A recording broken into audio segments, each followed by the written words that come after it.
the inspector asked my brother one question. Just one. And Travis Rowe, my older brother? My mother's favorite.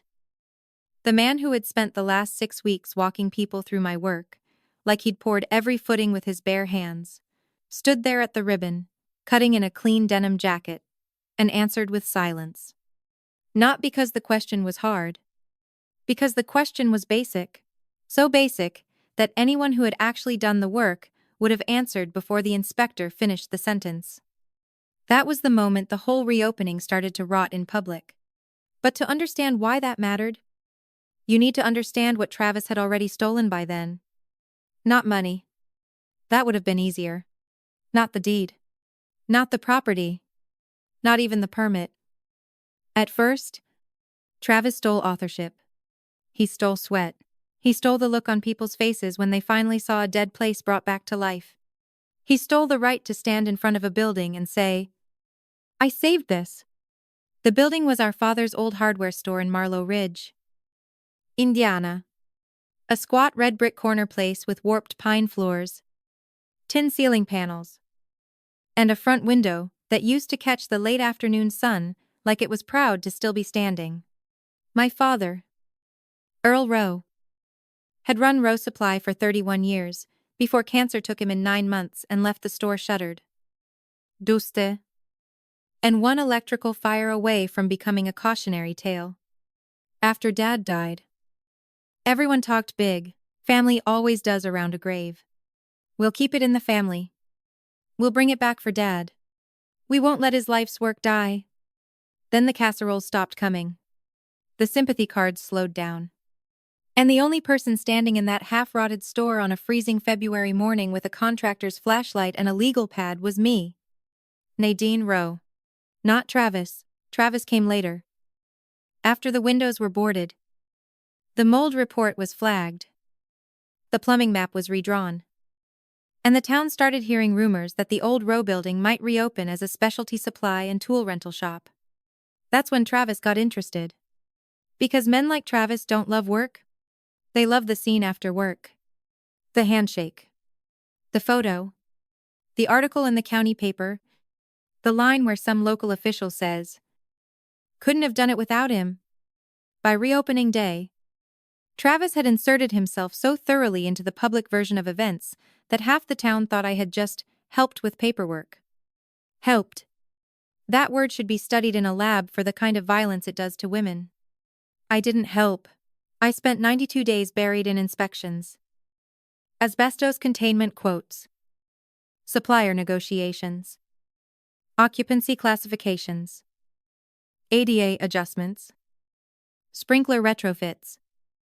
And one miserable week, arguing with a county clerk who kept treating me like a nervous daughter playing store because Travis had already come through smiling, shaking hands, and calling himself the one leading the family effort. Here it is. Travis Rowe didn't take credit because Nadine was invisible. Travis took credit because Nadine had done the hard part quietly enough for a weaker person to step into the applause. Reopening morning was bright, sharp, and cold enough to make your breath visible. We'd strung blue and white ribbon across the front doors. Coffee from Morrow Cafe sat in cardboard carriers on a folding table near the curb. The mayor was there. The Chamber of Commerce woman was there. A local photographer was there. Evan Victor Sloan, the county commercial inspector, had shown up in person instead of just signing off and moving on. Which should have warned Travis that the day might not unfold according to his fantasy, but Travis was too busy enjoying himself. He stood near the ribbon laughing with Darlene Pike, our aunt. Dad's sister. A professional pot stirrer. And the first person to start telling people Travis had taken charge when Nadine got overwhelmed. Darlene loved that story because it made her useful. She had always hated any version of reality where the quiet child turned out to be the one holding the whole structure up. I was by the front door with the final compliance binder under my arm. Not posing. Not chatting. Checking. Again. Emergency lighting confirmation. Final occupancy card. Restroom clearance note. Signed electrical amendment. Sprinkler repressurization certification. Vendor fire lane agreement. I knew every page. Every tab, every correction, every ugly inch of the road that got us there. Travis knew where to stand, so the camera caught his good side. That difference tells you everything. Then Mayor Eliza Morrow clinked her paper cup with a plastic fork and called everyone closer. Travis moved first. Of course. Broad smile. Hand already lifting in that false modest wave men use when they want to look surprised by recognition. They arranged themselves. Eliza smiled at him and said, "Before we cut this ribbon, I want to recognize the Rowe family for bringing this place back." Travis nodded like he'd personally negotiated with fire code and aging joists. I said nothing, not because I was weak, because I had already learned something vital by then. When a liar is building a stage with borrowed credit, you don't interrupt too early. You let him walk all the way to the center, where the light is hottest and the floor is least forgiving. Victor Sloan was standing off to the right near the new side exit, hands in his coat pockets, watching. That mattered. Because Victor wasn't smiling, and just before Eliza handed Travis the ceremonial scissors, Victor stepped forward and said, in the calmest voice in the world, "Before we open this building, Travis can answer one thing for me." The crowd shifted. Travis turned. Still smiling. Victor looked straight at him and asked the one simple question that emptied my brother's face in front of the whole town. And when Travis failed to answer, I knew the reopening was no longer his stage. It was becoming my courtroom. After Dad died, the town started mistaking volume for competence. Travis Rowe benefited from that immediately. I did not. That was the setup for everything that came after. Because grief makes people lazy. They don't want to examine who is actually carrying the weight. They want a familiar shape to place the story on. In our case, that shape was my older brother in a work jacket, standing in front of a locked hardware store saying things like, "We're going to bring Dad's place back." And if you said that in Marlow Ridge with enough confidence, people filled in the rest themselves. They imagined Travis knew the permit schedule. They imagined Travis understood occupancy rules. They imagined Travis had spoken to the county, the electrician, the remediation crew, the insurance carrier, the contractor, and the fire inspector. They imagined Travis had a plan. What Travis actually had was a loud voice, good shoulders, and the lifelong advantage of being born a son in a family that still confused male presence with leadership. I had the plan. I had the spreadsheets, the site notes, the phased repair budget, the vendor call logs, the temporary closure insurance language, the environmental report, the ADA revision sketches, and a binder thick enough to kill a small animal if I dropped it from the second floor. But none of that photographed well, and that was the problem. The first 2 weeks after the funeral made the pattern obvious. I was at the store every morning by 7:15 with coffee, gloves, and a yellow legal pad.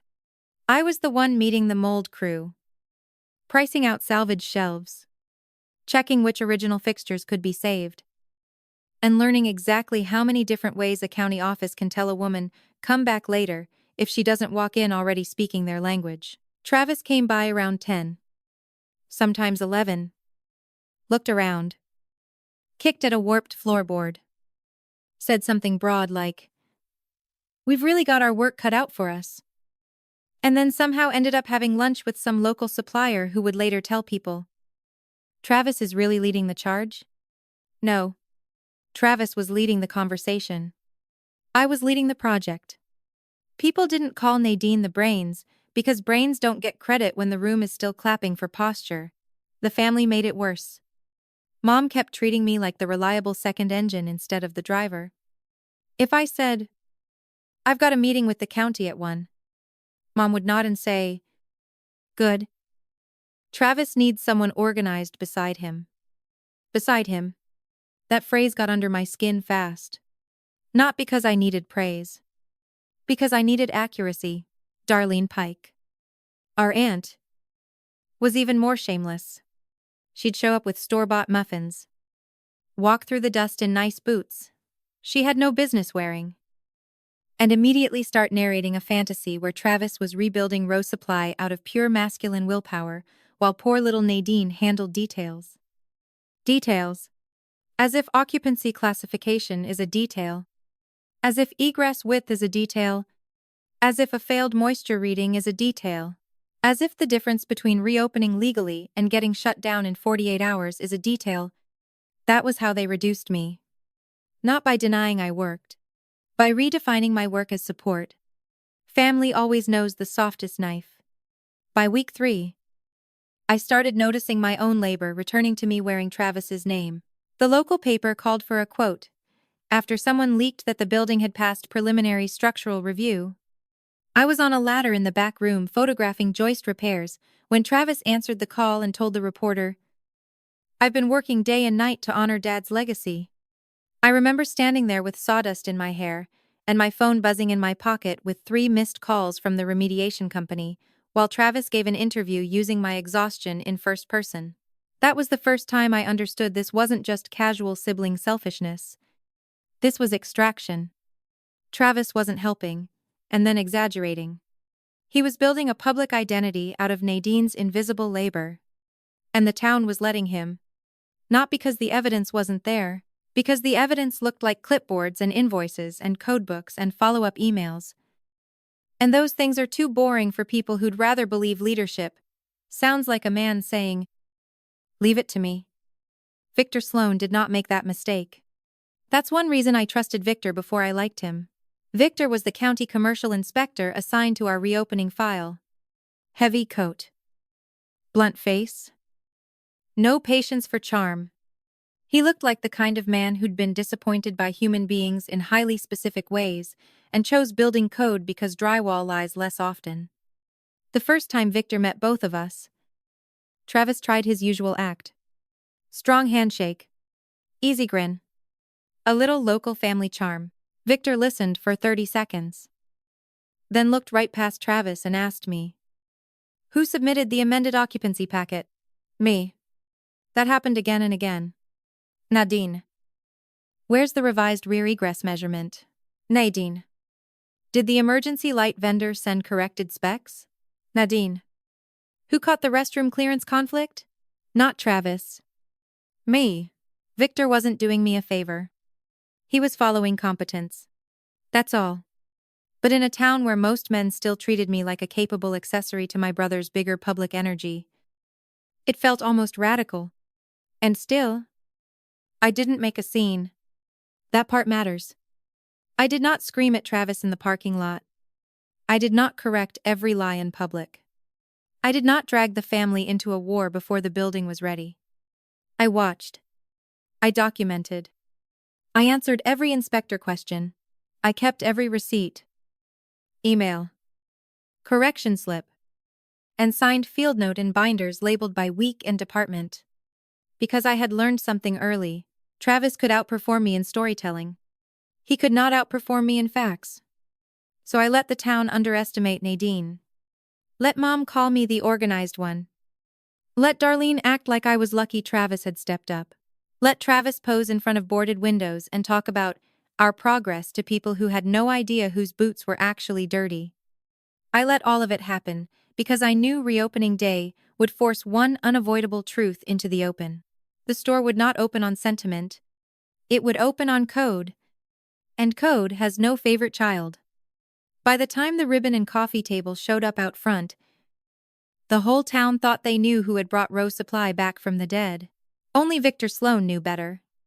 And Victor was about to ask the kind of question that turns a borrowed story into public wreckage in under 10 seconds.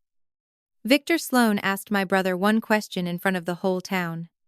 "Travis, where's the emergency shutoff for the new rear electrical subpanel?" That was it. Not a trick question. Not some obscure code clause buried on page 93. Not an engineer's riddle. A basic question. The kind any person who had actually overseen the work would answer without even turning their head. Back utility room. West wall. Viad lockbox. I could have said in half a breath. Travis said nothing. He smiled first. That's what liars do when they think charm can buy them a few seconds. He gave Victor that broad, Easy grin like the inspector had just made a joke in church. Then he looked over one shoulder toward the building. Then at me. Then back at Victor. Too late. Everybody saw it. The mayor saw it. Darlene Pike saw it. My mother saw it. The photographer lowered his camera just enough to stare. Even the two high school boys carrying cases of bottled soda for the refreshment table stopped walking. Silence got big fast. Victor didn't help him. He just stood there with his hands in his coat pockets and waited. A liar can borrow your spotlight. Your story.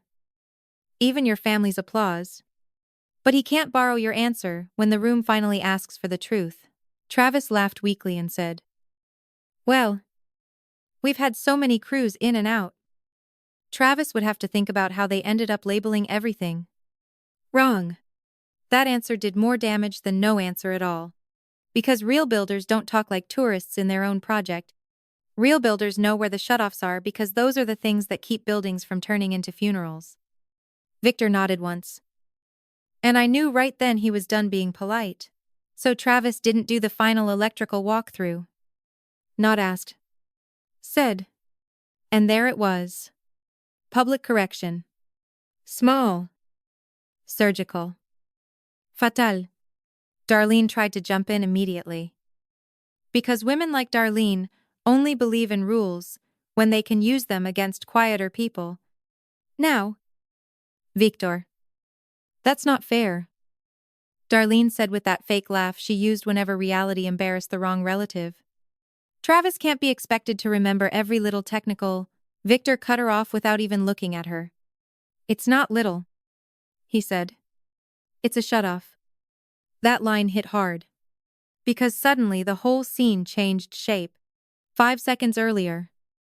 This had been a happy small-town reopening with ribbon, coffee, and local smiles. Now it felt like what it really was. A man standing in front of a building he claimed to have resurrected. Unable to answer the kind of question that proves whether you were inside the work or just standing near it for the photo, I still said nothing. That mattered too. Because the most dangerous thing I could have done in that moment was rescue Travis by reacting emotionally. If I had snapped, Darlene would have called me bitter. If I had interrupted, Mom would have said I was making a scene. If I had cried, the town would have turned my humiliation into family drama instead of what it actually was. So I stood there with the compliance binder under my arm and let the silence keep doing its job. Victor turned slightly. Now, speaking to the crowd as much as to Travis. Who coordinated final sign-off? Victor asked. Travis answered too fast this time. We all worked together. No. Another lie. Worse than the first. Because we is what people say when they've already realized their name can't survive alone. I finally spoke. Calm. Flat. Clear. Nadine coordinated electrical revision. Occupancy amendment. Aide à correction. And final county sign-off. Not I. Nadine. I wanted them to hear my name the way they'd been hearing Travis's for 6 weeks. Mayor Eliza Morrow turned to me so fast it almost made me angry. Not because she looked surprised. Because she looked like she was suddenly remembering 3 separate conversations she'd had with me and realizing she had filed all of them under helpful sister instead of person running the project. Good. Let it burn a little. Travis's face changed then. That was the first real crack. The grin was gone. His jaw tightened in that boyish way it always had when he knew he'd been caught, but still thought confidence might bully the room back into comfort. Travis said. Nadine handled the paperwork side. Travis handled the big picture.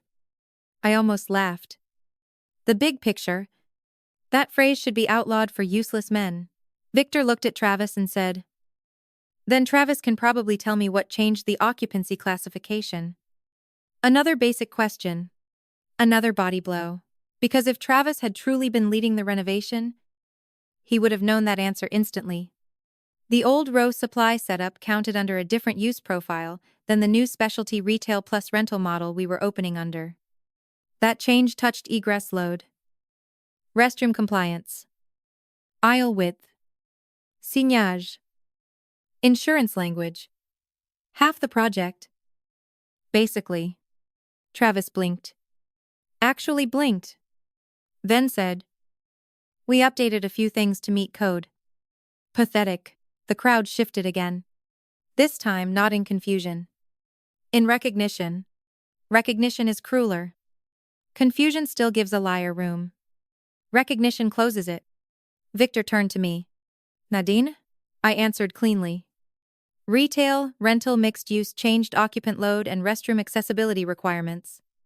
That triggered the side egress correction and the rear door frame reset. Victor nodded once. "Correct. There. Public confirmation. Small-town humiliations don't need yelling to become lethal. They just need one authoritative voice saying, 'correct' after the wrong person fails." Darlene tried to speak again. Mom grabbed her wrist before she could. That detail didn't escape me. Maybe Mom didn't understand everything. But she understood the room had tipped, and Darlene's usual noise would only make it worse. Travis thought reopening day was about who held the scissors. Victor made it about who could keep the building open after the ribbon hit the ground. Then Victor asked the question that finished it. "Whose name is on the final compliance binder?" He knew the answer. I knew he knew. That was the point. Travis didn't answer this time. He just looked at me. Because suddenly the whole town was looking at me too. At the binder. At the tabs. At the woman they had all treated like the project's quiet appendix, while my brother gave quotes and smiled for pictures. I lifted the binder slightly and said, "Nadine Rowe." No tremble. No flourish. No apology. Just the truth. And in that moment, with the scissors still in the mayor's hand, and my brother standing there in front of Dad's old store, looking like a man who had mistaken attention for knowledge, I realized the reopening had already split in two. There was the event Travis thought he was starring in. And there was the reckoning that had just begun. I did not snatch the binder open. I did not step forward and start reading dates, signature, and permit numbers into the cold morning air, like a prosecutor with a grudge. I wanted to. God. I wanted to. But that would have saved Travis. Because the second a woman starts sounding emotional in a public family collapse, people stop listening for truth and start listening for tone. I had learned that lesson too many times already. So I didn't move. I held the compliance binder against my ribs, kept my face still, and let the silence widen around Travis Rowe like a sinkhole. That was my reaction. Not retreat. Not surrender. Control. Victor Sloan looked at me once. Just briefly. And I understood the gift he was handing me. He was not going to drag my brother across the pavement for me. He was simply refusing to rescue a liar who had wandered into a room built on facts. Good. That was enough. Mayor Eliza Morrow still had the ribbon-cutting scissors in her hand. But she was no longer smiling. Darlene Pike kept darting her eyes from Travis to me to the crowd, trying to calculate whether family loyalty still required her to defend him, or whether public embarrassment had already gotten too expensive. My mother looked like she wanted the entire scene to fold itself up and disappear. Too late. You can hide a lot in families. Not a failed answer in front of witnesses. Travis tried to reset the room first. That was exactly like him. He laughed again. Weaker now. And said, "Let's not turn a good day into some kind of pop quiz. Travis has had 100 things going at once. Nadine knows that." No, that line almost worked on my mother. I saw it in the way her mouth tightened. In the way guilt started moving into her face instead of recognition. She had spent our whole lives translating Travis's failures into pressure, stress, misunderstanding, or just the way he is. But this time the crowd had heard too much already. Victor didn't move. Eliza didn't laugh. The photographer kept his camera down. That last detail mattered, because if the cameraman stops shooting, the town has already decided this is no longer a celebration. Travis thought Nadine would save the reopening by staying quiet. Nadine saved herself by letting Travis drown in the truth he couldn't answer. I shifted the binder from one arm to the other and said nothing. That silence did more damage than any speech could have. Because now everyone had to sit in the exact shape of the lie. Travis had been talking like a man who rebuilt the place. He had been introducing himself like the person who brought Dad's store back. He had been collecting praise built on sawdust that had never touched his clothes. And the first real question sent him searching my face like I was a cheat sheet he had forgotten to bring. I looked right past him. That was deliberate too. You don't comfort the person who just tried to wear your work in public. You make him stand there without your help and let everyone notice the difference between confidence and competence. Darlene finally stepped in. Nadine? Say something. She snapped. Low and sharp. Like this was somehow my breach to patch. You know Travis has been carrying this whole thing with you?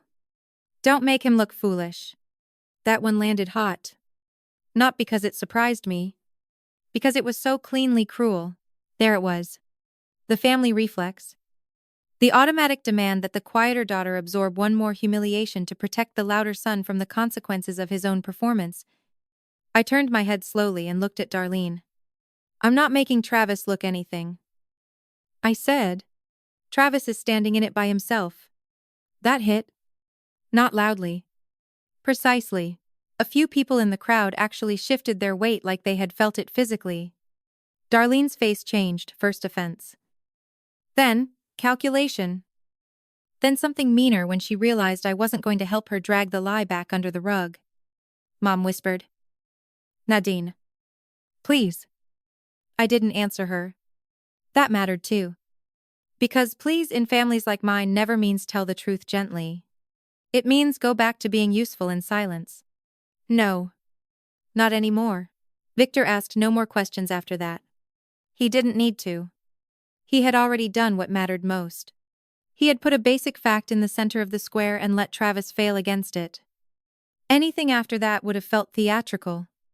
Victor wasn't theatrical. He was exact.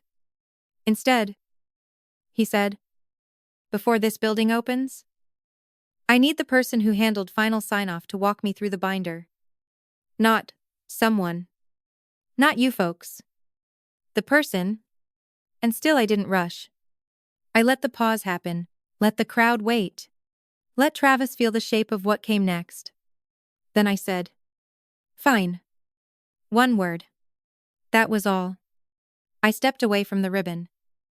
Away from the coffee table. Away from the little semicircle of Smiling Town nonsense Travis had been enjoying 5 minutes earlier. And moved toward the front steps. Not triumphantly. Not angrily. Like I belonged there. Because I did. The binder felt solid in my hands. Familiar. Heavy with weeks of my labor inspection notes. Amended plans. Signed clearances. Occupancy revisions. Final contractor affidavits. The real story had weight. Travis had only been carrying air. As I passed him, Travis hissed. Just low enough for family ears. You really want to do this here? I didn't even look at him. I didn't choose here. I said. Travis did. When Travis took the credit, that was the part he couldn't swallow. You could hear the little break in his breathing. He had built the whole morning on the assumption that I would protect the event. Protect the family. Protect Dad's memory. Protect Mom from stress. Protect him from looking stupid. Men like Travis always assume the woman they exploit will stay more loyal to appearances than to herself. He had mistaken me for smaller than I was. Again. But not for much longer. Eliza stepped aside without a word. Smart woman. At last, the crowd opened just enough for Victor and me to move toward the door. I could feel all of them watching now. Not the way they had watched Travis earlier with easy, passive approval, but with something much sharper. Recalculation. That's the moment respect begins in places that denied it too long. Not when they clap. When they recalculate. Behind me. I heard Travis trying to speak again. Trying to recover some piece of his footing with phrases like team effort and miscommunication and families get crossed up under pressure. All useless. Once the room sees one hard proof of deception, Every soft phrase starts sounding like insulation stuffed into a wall that's already on fire. I kept walking. Because I knew something Travis still didn't. The moment had already turned. This was no longer about whether my brother had embarrassed himself. That part was over. Now it was about whether the building would open under the truth. And I had every page in my hands. Inside the front door, Rose Supply still smelled like cut pine, fresh paint, old brick, and the faint metallic trace of the place Dad had built with his hands, long before Travis ever learned how to stand in a doorway and look useful. Victor Sloan followed me in without ceremony. Good. Ceremony was for people who needed the room, softened before facts arrived. I set the compliance binder on the main checkout counter, the same scarred oak Dad used to lean on while talking chain lengths and winter salt orders with farmers at 6:30 inches the morning, and opened it to the first. Tub. Electrical. Victor didn't ask for a summary. He just looked at the page and started reading. That mattered, because people who know what they're looking at do not need your performance. They need your paper. Behind us, I could hear the crowd gathering at the doorway. Eliza Morrow came in first. Then Travis. Then Darlene Pike. Then my mother. Then half the town pretending this was all still somehow part of the reopening. Fine. Let them come. Let them stand close enough to hear the language they'd spent 6 weeks pretending only Travis spoke. Victor tapped the first signed sheet. Revised subpanel relocation approval. Date? March 18th. I said, reason? Original rear placement conflicted with required clearance once the rental cage layout changed. The electrical contractor had to reset the west wall and rebox the emergency shutoff. Victor nodded once. Who caught it? Nadine. Not I. Nadine. I wanted the room to hear my name attached to competence over and over until it stopped sounding optional. Victor flipped to the next section. Occupancy. Explain the reclassification. Original store use didn't match the reopened footprint. Once Nadine added the rental counter and secured storage cage, occupant flow changed. That triggered revised load calculations, aisle width checks, and restroom clearance review. Victor looked up. Who handled the county resubmission? Nadine. Again. Clean. Simple. Undeniable. The truth did not arrive in some grand speech. It arrived in tabs. Signature. Dates. And one name repeated until the lie had nowhere left to stand. I could feel the room behind me changing with every answer. Not emotionally. Structurally. Eliza wasn't looking at Travis anymore. Darlene had gone very still. Mom kept shifting her weight like discomfort might somehow blur what she was hearing. The local photographer had edged inside now. Camera hanging at his chest. Not shooting. Just watching. That told me everything. Once witnesses stop hunting for flattering angles and start hunting for clarity, the story has already changed. Victor turned another page. Fire lane vendor agreement. Sprinkler pressure verification. Restroom compliance amendment. Rear egress correction affidavit. Every answer was mine. Every signature chain led back through my emails. My notes. My scheduling. My follow-up calls. My miserable Tuesday afternoons in county offices with fluorescent lights and stale coffee. And the more Victor asked, the more obvious it became that Travis had not merely overstated his role. He had been absent from the spine of the project. That's the thing about real work. It leaves a trail. A man can pose in front of a building all he wants, but the building remembers who solved its problems. Victor reached the final inspection packet and said, Who met the electrician after the failed first emergency light test? Nadine. Who stayed for the corrected pressure read on the sprinkler line? Nadine. Who rescheduled the final walkthrough when the rear doorframe failed width? Nadine. By the fourth one, the rhythm itself became its own humiliation. Not because Victor was trying to shame Travis. Because reality was. Travis finally snapped from behind me. Okay. Nadine handled the admin side. Nobody is saying otherwise. I turned then. Slowly. The whole doorway fell quiet again. Admin side? I said. Just that. Travis had made a mistake. He thought repetition made people numb. Sometimes it does. But sometimes one phrase lands after enough evidence that it exposes the whole disease underneath. Travis. I said. The admin side is the reason the county let anyone near that ribbon. That hit hard enough that even Eliza looked embarrassed. Good. Because she should have been. She had stood 3 feet from me twice during the process, once at the chamber mixer and once in the parking lot the day the new storefront went up, and both times asked Travis how his project was coming along while I was the one carrying revised plans under my arm. People like Eliza are not villains. They're worse sometimes. They are lazy beneficiaries of old assumptions. The room needed to feel that. Victor closed the binder halfway and asked the final confirming question. Who's listed as project contact on the county reopening file? I didn't answer immediately. Instead, I turned the binder around so the first page faced outward toward the crowd. There it was. Primary contact, Nadine Rowe. Typed. Stamped. Initialed. Filed. No one said a word. Not Travis. Not Mom. Not Darlene. Because paper has a cruelty gossip never achieves. Gossip can still be argued with. Paper just sits there and waits for you to embarrass yourself trying. Darlene tried anyway. Well, family projects are complicated, she said. Voice thin now. Travis was obviously helping lead. No, I said. One word. Flat enough to stop her. Travis helped perform it. I said. Nadine led it. There. That was the sentence the room had been missing. Not because the evidence wasn't there already. Because people need a clean frame when their favorite lie is dying. And once that frame existed, everything else started clicking into place for them. The interviews. The paper quotes. The way Travis always showed up after the hard days.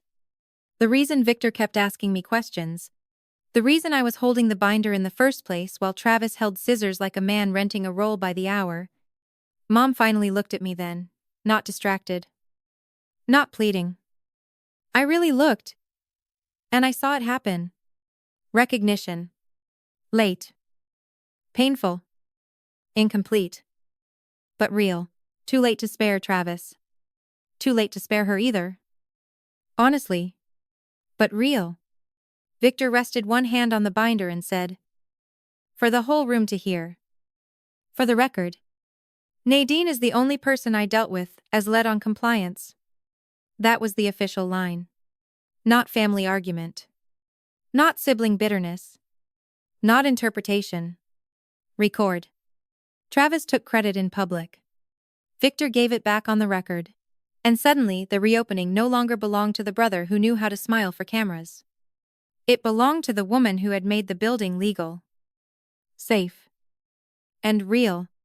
I could feel the next shift coming already, the panic in Travis. The scrambling in Darlene. The social recalculation in Eliza. The horror in Mom as she realized this was now bigger than a family misunderstanding.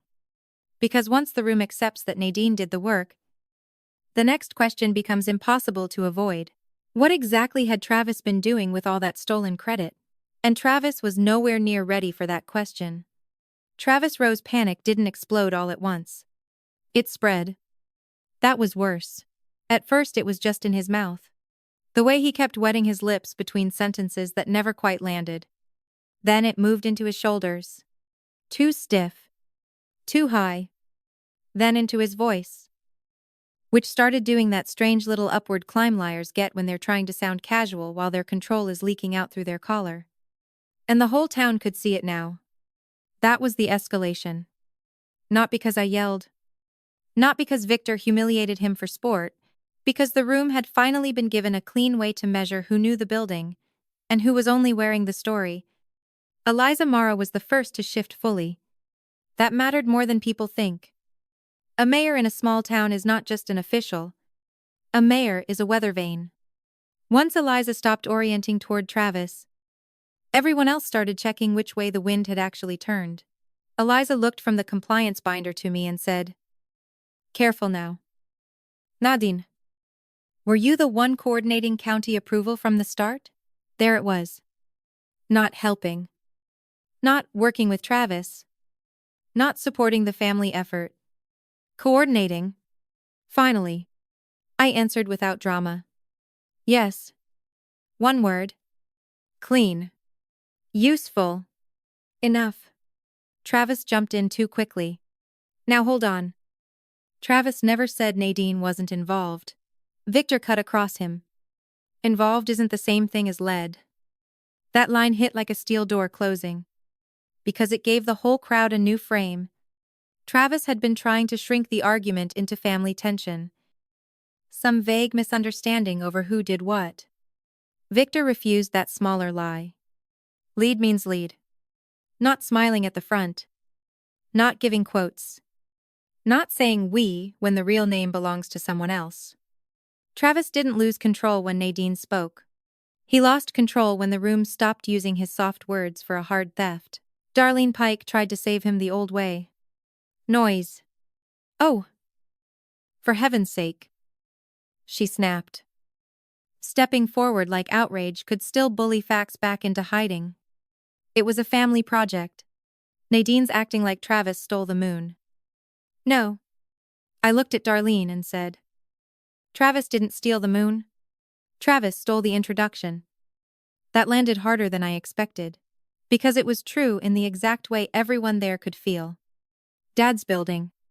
Dad's reopening. Dad's legacy. And Travis had walked straight into that spotlight wearing my labor like a pressed shirt. Mom said my name then.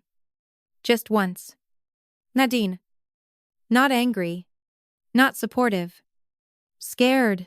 Because she could see where this was heading now. Once a family lie breaks in public, it doesn't break neatly. It takes old alliances with it. Old assumptions. Old conveniences. Mom wasn't afraid of conflict. She was afraid of the town hearing the truth in a form she could never again call exaggerated. Too late. The local photographer finally raised his camera again. That was interesting. Not to capture Travis. To capture me. Victor. The binner. The doorway. The tension.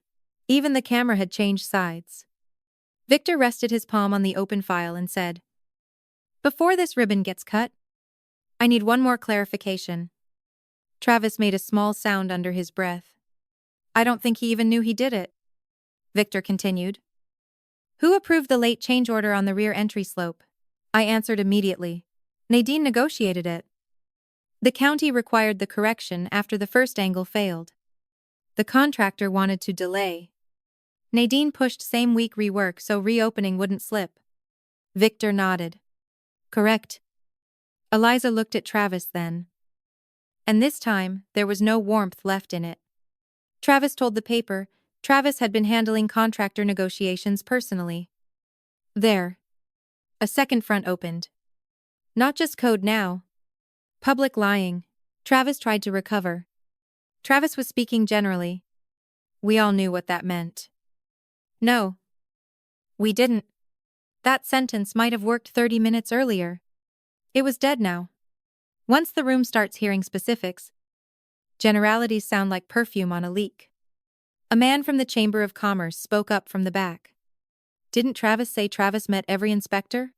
Victor actually turned his head at that. Imet Nadine. He said. Simple. Fatal. I could feel Travis shrinking and thrashing at the same time. That's the ugly middle stage of collapse. Not fully fallen, but no longer believable. He started talking faster, trying to build momentum with fragments. Travis was there plenty. People know Travis stepped up after Dad died. Why is everybody pretending Nadine did this alone? That last line was smart in a stupid way, because no, I didn't do it alone. Contractors worked. Clerks stamped. Crews repaired. Victor inspected. But that wasn't the accusation. Travis was changing the question again because the real one was killing him. Who led it? And everyone knew the answer now. Me. I still didn't raise my voice. I said. Nobody said Nadine did it alone. Nadine said Travis didn't do what Travis claimed. That was the line that broke the remaining room in half. On one side, the people still clinging to family reflex. On the other, everyone who had eyes. And the second group was larger. You could see Travis realize it. Darlene was still flapping around him, but weaker now. Mom had gone quiet. Eliza had stepped back from the ribbon. The chamber people were whispering. Two of the suppliers near the coffee table looked embarrassed, like they were replaying every congratulatory sentence they'd handed Travis during the past 2 weeks. Good. Let embarrassment do some honest work for once. Victor closed the binder and said, clearly enough for everyone at the threshold to hear. If Nadine hadn't handled the compliance sequence, this building would not be opening today. There. Official. Public. Irreversible. And now Travis had a real problem. Because a man can survive being called arrogant, he can survive being called lazy. He can even survive family conflict if people think the truth is somewhere in the middle. But once an authority figure ties the entire successful outcome to the person you tried to erase, then every compliment you accepted becomes evidence. I looked at Travis standing there in Dad's old store. Face tight. Hands empty. Mouth opening and closing around, excuses that were getting thinner by the second. And I knew the next part would be even uglier for him. Because public embarrassment was no longer the worst thing waiting. Now people were starting to ask what else Travis had done with all that borrowed trust. The public reveal did not happen when I raised my voice. It happened when I opened the binder to the section Travis had never imagined anyone in town would bother reading. People think truth arrives like thunder. It doesn't. Most of the time it arrives like paperwork in the right hands. Victor had already done the first part.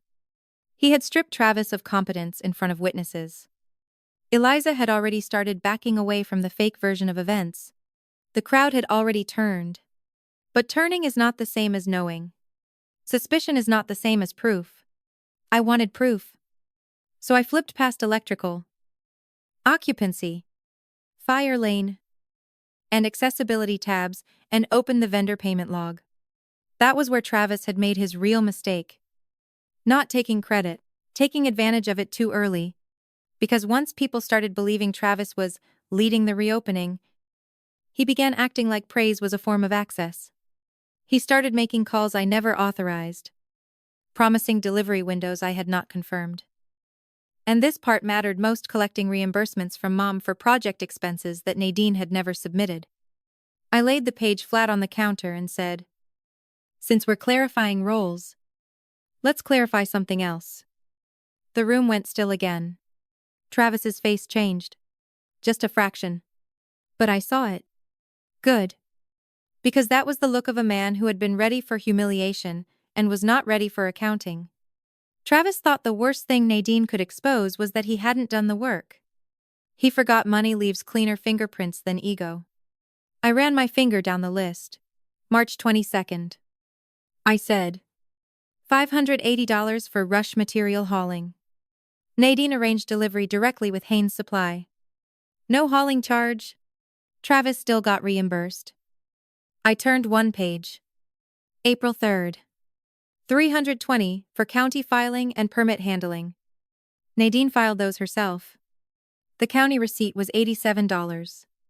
Charged to Nadine's card. Travis never paid it. Another page. April 11th. Fuel reimbursement for contractor coordination runs. Nadine made those trips. Travis submitted mileage anyway. I didn't rush. That mattered. Because once the lie is already dying, speed only helps the liar pretend the reveal was emotional. Slow truth is lethal. Slow truth sounds prepared. Sounds documented. Sounds like a woman who got tired of being told to keep the peace and started building a file instead. Darlene Pike made the mistake of speaking first. Oh. That is low. She snapped, dragging private family expenses out in front of half the county just because Nadine wants credit. I looked at Darlene. No. I said. Credit was one theft. This is another. That hit harder than anything so far. Because now the reveal wasn't just that Travis had posed in front of my labor, it was that he had used the borrowed authority that came from my labor to skim cash and polish himself with it. And the town understood that immediately. Small towns forgive vanity. Sometimes they even admire it. They do not forgive a man using his dead father's reopening to play hero while billing the family for work he didn't do. Mom stepped forward then, pale and stiff. "What reimbursements?" she asked. "Not at me. At Travis." That was the real reveal. Right there. The family alignment broke publicly in one sentence. Mom had spent weeks cushioning Travis with excuses. Soft language. And that familiar instinct to blame Nadine's precision for everybody else's dishonesty. But now she was looking at him. Not me. Good. Because once the wrong parent starts asking the right question, the room changes permanently. Travis tried the usual dodge first. "Mom. This is getting twisted." Travis covered all kinds of things out of pocket. "Nadine knows that." I answered before he could keep building fog. "Nadine knows what Nadine approved." I said, "And Nadine knows Travis submitted 3 receipts tied to contractor coordination on dates Travis wasn't even on site." Victor, who had been mostly silent through the family part, said one quiet thing that finished Travis's credibility in the room. "I remember those dates." Victor said, "Travis wasn't there." That was enough. Not dramatic.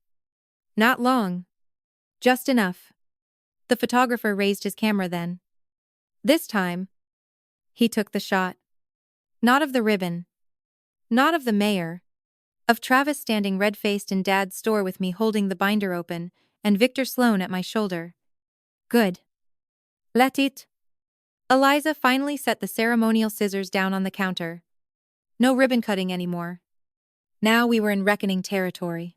"Eliza wants this straight," she said. Voice crisp now. Official now. "Who actually led the reopening?" No one moved. I could have answered again. I didn't have to. Victor answered first. "Nadine."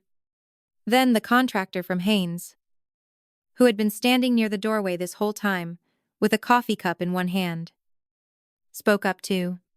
"If you're asking who kept this project moving, it was Nadine." Travis mostly showed up once the dust settled. And just like that, the reveal became communal. That was what Travis couldn't survive. One authority figure hurts. 2 hurts worse. But once regular witnesses start volunteering the truth without being asked, the lie is finished. The whole town starts recalculating backward through every conversation. Every handshake. Every quote in the paper. Every moment they had looked past the actual worker and smiled at the louder fraud. Travis looked at me with something uglier than panic then. Not fear. Resentment. As if Nadine had betrayed him by refusing to remain useful to the lie. He said it too. "You really want to do this to family?" "No." I let that sit there for one beat. Because I wanted everybody to hear how quickly he reached for blood when facts stopped working.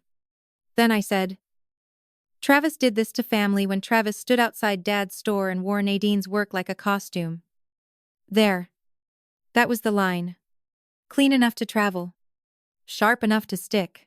Mom closed her eyes for a second. Darlene stopped talking entirely. Eliza stepped around the counter and looked directly at the binder pages. Victor stayed where he was, giving the truth the only thing it ever really needs to finish a liar: space. And in that space, with the receipts open, the county file on the counter, the contractor and inspector both having spoken, and Travis finally stripped of every borrowed layer he'd wrapped around himself, I knew the reveal was complete. The town no longer wondered who did the work. Now they were wondering what should happen to the man who stole it. Travis's collapse finished in front of the register counter, where Dad used to keep the cash drawer. That felt appropriate, because Travis had spent weeks cashing in on a story he didn't earn. And now the whole thing was coming apart in the exact place where truth used to matter most in our family. Dad had been many things: stubborn, proud, too willing to work through pain, but he hated fuzzy numbers and borrowed credit.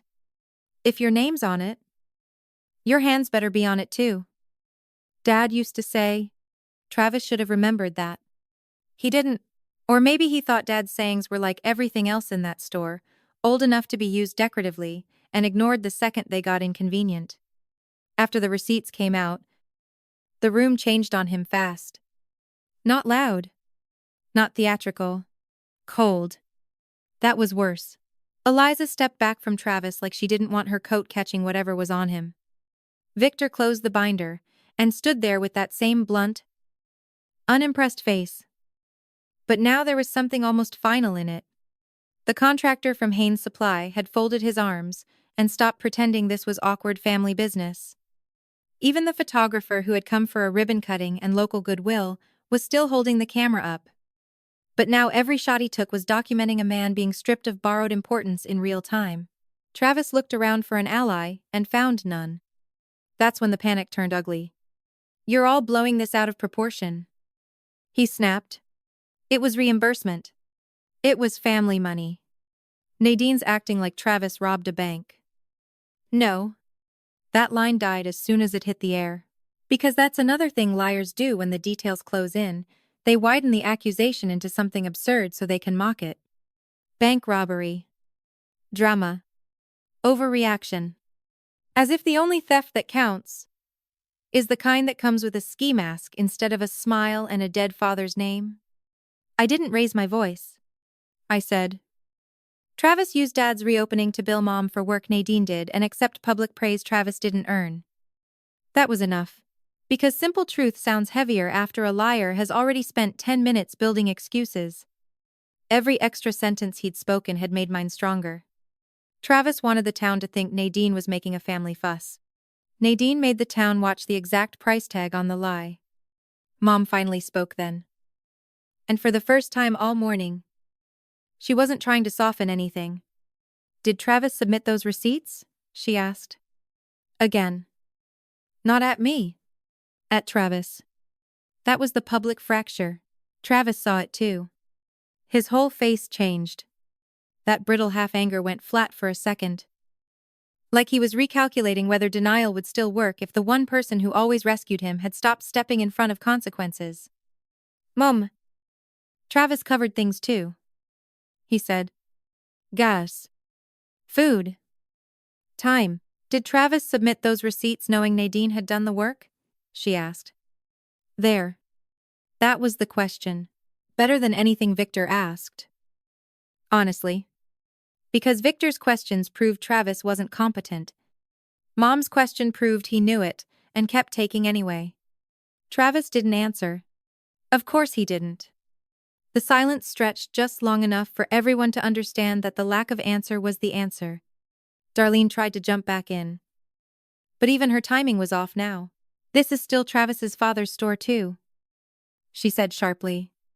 Why is everybody acting like Travis has no right to be proud of helping bring it back? I turned to Darlene. Pride isn't the problem, I said. Misrepresentation is. That one shut her up. Not permanently. I'm sure. Women like Darlene treat silence as a temporary weather event.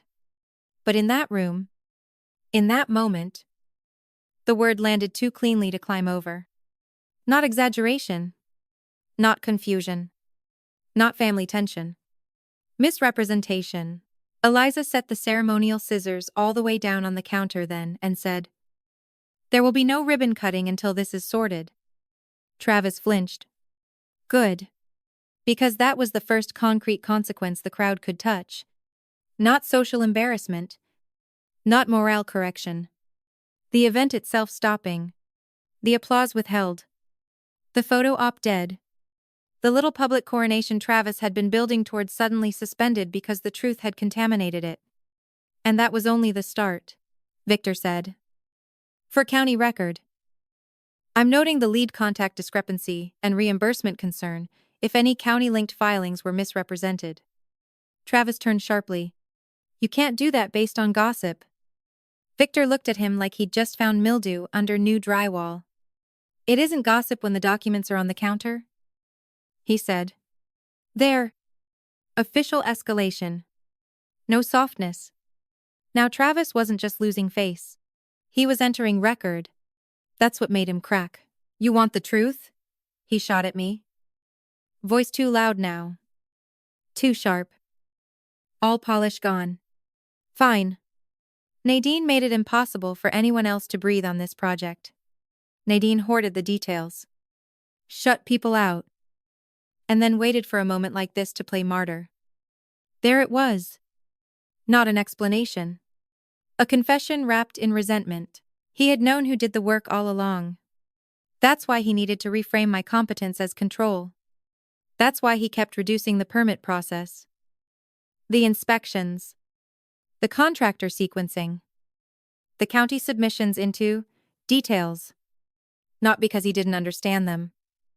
Because he needed the town to think the person holding the real project was merely obsessive instead of essential. I didn't flinch. I said. Nadine didn't hoard anything. Travis just needed Nadine's competence to stay quiet long enough for Travis to stand in front of it. That was the line that ended him. You could feel it. The contractor looked away. Almost embarrassed for him. Eliza's face hardened. Mom put a hand over her mouth. Darlene stopped even trying. The photographer took one more shot, and Travis, my brother. My mother's favorite. The man who thought being firstborn and loud could keep outrunning documentation, stood there in Dad's store with nowhere left to put the blame except back where it belonged. On himself? Then Mom said the one sentence I never expected to hear in public. Travis. Hand Nadine every key. Silence. Beautiful silence. Travis stared at her. Now. She said. Not emotional. Not pleading. Finished. Travis came to the reopening, expecting a ribbon in his hand. He left it handing over keys he never should have touched. His collapse wasn't one dramatic fall. It was smaller than that. Meaner than that. Realer than that. A mother withdrawing cover. A mayor withdrawing ceremony. An inspector entering record. A town withdrawing belief. And a brother. Finally, publicly reduced to exactly what he had been all along, a man standing too close to someone else's work. Hoping proximity would read as ownership. Travis handed over the keys one at a time. That detail mattered more than the shouting would have. No dramatic toss. No slammed counter. No final speech. Just metal against old oak. Front door. Side entry. Rear delivery gate. Padlock key for the supply cage. New utility lockbox. Each one made its own little sound when he set it down. And with every click, I could feel the store coming back into the right hands. Not mine for the first time. Mine in public for the first time. That was the difference. I had already been carrying the project for weeks. I had been carrying the code file, the contractor sequence, the county approvals, the vendor calls, and the ugly, boring backbone of the whole reopening. But all of that had happened in the dark. Where women's labor gets used and renamed, and politely stepped over. This was different. Now the room had to watch the transfer. Now the room had to see who actually held the place together. Mom stood near the end of the counter with her arms wrapped tight across herself. Like she was cold all of a sudden. Darlene Pike had gone quiet in that way, only shameless people do when their bluff has finally failed in front of witnesses. Eliza looked equal parts embarrassed and alert. As if she had realized she was standing in the middle of the sort of local story that follows a politician for years if she handles it wrong. Victor said nothing. Good. He had already done enough. Some people reveal truth by speaking. Others reveal it by refusing to interrupt once the lie starts bleeding out. Victor belonged to the second kind. Travis dropped the final key harder than the others, and looked at me like I had done something unforgivable. That part almost made me laugh. Not because it was funny. Because it was so predictable. Men like Travis always think the woman who stops covering for them has betrayed some sacred code. As if silence was owed to them in blood. He said, Happy now? I looked at the keys. Then at the binder. Then at Travis. And I said, Nadine was never after happy. Nadine was after accurate. That line hit exactly the way I wanted it to. Travis wanted forgiveness before truth. Nadine made sure truth arrived first. The room changed after that. You could feel it physically. Not applause. Not pity. Something better. Recognition. The contractor from Haynes stepped closer to the counter and said, "If Nadine's leading?" Haynes is still honoring the original discounted freight rate. That was not charity. That was respect. Finally routed correctly. Then Eliza cleared her throat and said, "If Nadine is willing." Eliza would prefer the reopening remarks reflect the actual project lead. That sentence should have satisfied me. It didn't. Not because it was too little. Because it came too late and in the wrong tense. Reflect. As if the truth were some decorative correction to the event instead of the event itself. So I answered carefully. "Eliza can introduce whoever opened the building." I said, "Nadine already did that part." That landed hard enough to make Eliza blink. Good. Because public corrections are not supposed to feel easy for people who benefited from the wrong story. Easy apologies only preserve the hierarchy that created the insult in the first place. Mom took a step toward me then. Slow. Uncertain. "Nadine," she said. Voice thin. Mom didn't know Travis was doing all that. Maybe that was true. Partly. But there are truths that stop mattering after a certain point. A mother can fail by ignorance just as thoroughly as by favoritism if the ignorance is chosen. Repeated. And always aimed in the same direction. I looked at her and answered honestly, "Mom didn't ask?" That one hurt her. I saw it. I didn't enjoy that, but I didn't soften it either. Because the store had nearly become one more family monument with the wrong son attached to it. And that doesn't happen by accident. It happens because the people who should know better keep choosing comfort over accuracy until someone else has to bleed to restore the record. Darlene muttered something under her breath about disrespect. I ignored her. Once a room stops granting a bully moral authority, their noise shrinks fast. Victor finally looked at me and asked the only question that mattered going forward. "Does Nadine want the building open today?" Not symbolic. Not emotional. Operational. That was respect.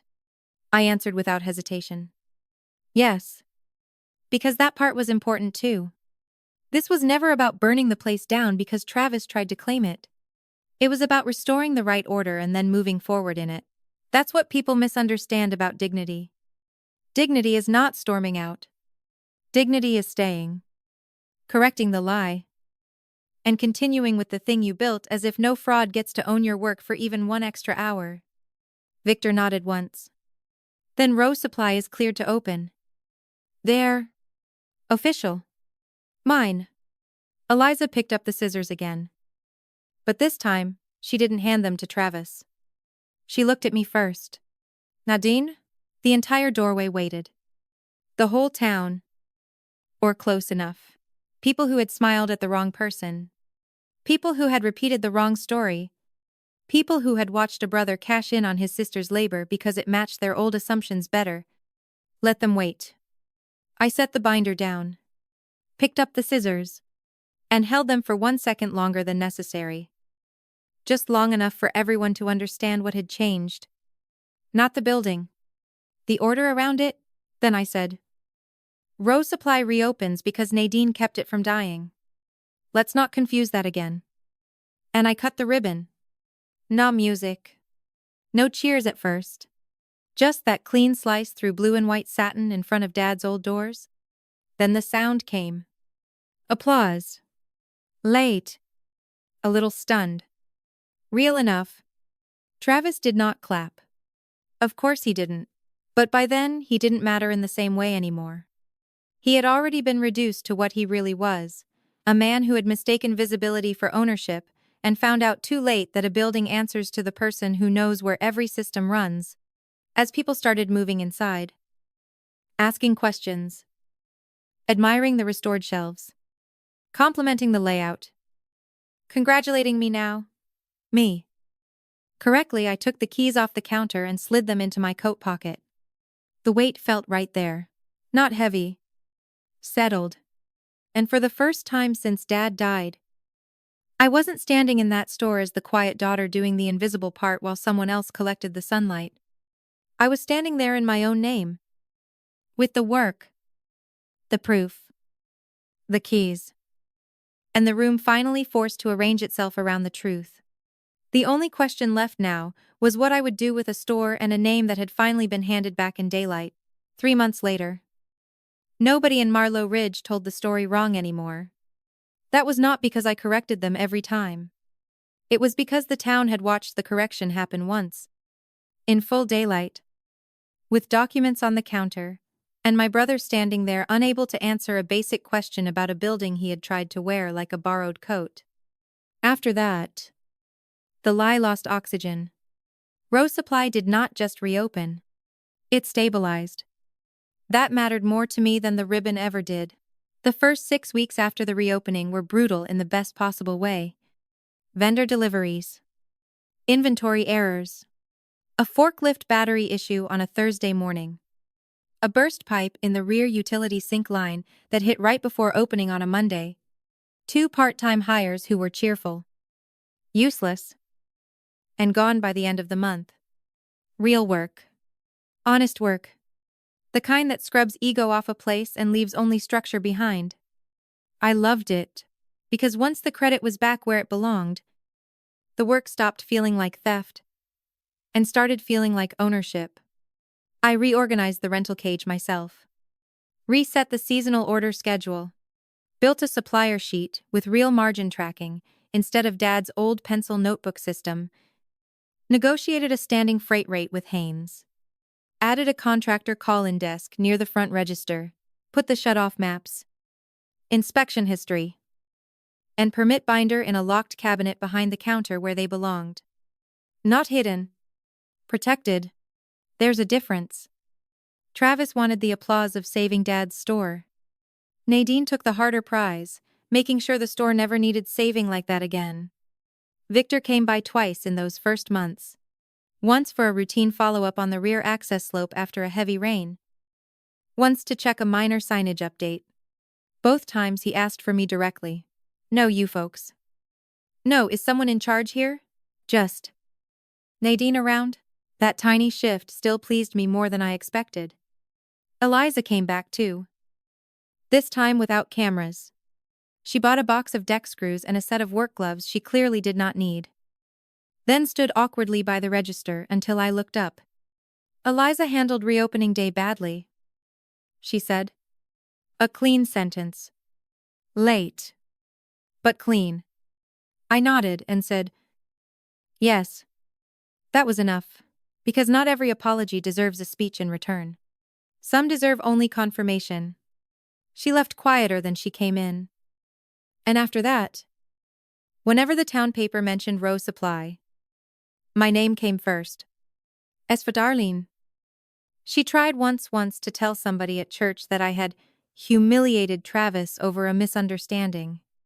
Unfortunately for Darlene, the contractor from Haynes was standing within earshot and said, wasn't a misunderstanding? Nadine built it. Travis posed in front of it. That rumor died right there between the lemon bars and the coffee urn. Beautiful. My mother changed more slowly. That was honest. She still called too often. Still sighed sometimes like reality had personally inconvenienced her. Still winced whenever Travis's name came up. As if fairness were somehow harder on her than deception had been on me. But Mom stopped translating him for me. That was new. And one Tuesday afternoon, she came into the store carrying Dad's old brass nameplate from the back office. Not Travis. Mom. She set it on the counter and said, this should be back where people can see it. I looked at the plate. Earl Rowe, worn etches. Tarnished corners. Heavy in the hand. Then Mom added, more quietly, and yours should be beside it. That one stayed with me. Not because it fixed everything, because it was the first time she had spoken about my place without placing it behind a man's first. So I had a second plate made. Nothing fancy. Nadine Rowe, owner-operator. I mounted Dad's plate on the wall behind the register. Mine went just below it. Not above. Not hidden. Beside the legacy. Under the truth of who carried it forward. Travis never came back inside the store. He drove by once or twice. I know because people told me. Small towns always tell you who circled your dignity after they lost access to it. He sent one text 3 weeks after the reopening disaster. You made your point. I looked at it for a full minute before deleting it. No reply. Because that was the final thing I had learned. Nadine was never obligated to comfort the person who tried to erase her. The new order in my life was simple. I ran row supply. I signed the vendor accounts. I held the keys. I knew every system in the building because I had built, corrected, or documented every one of them. And when customers came in and asked, "You the one who brought the old place back?"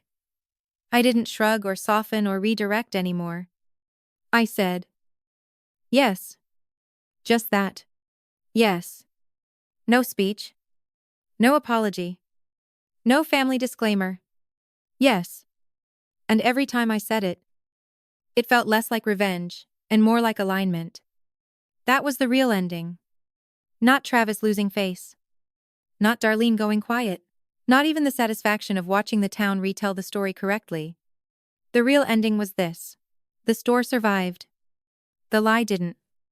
And I never went back to being the woman who did the work in silence while someone else collected the light. I kept the original reopening ribbon in the bottom drawer of my desk for a while. Then one evening after closing, I cut that ribbon into small pieces and dropped them in the trash. Because I didn't need a souvenir from the day Travis tried to steal my name. I had something better. The keys in my pocket. My plate on the wall. My father's store open and honest. And a town that finally knew exactly who had rebuilt it.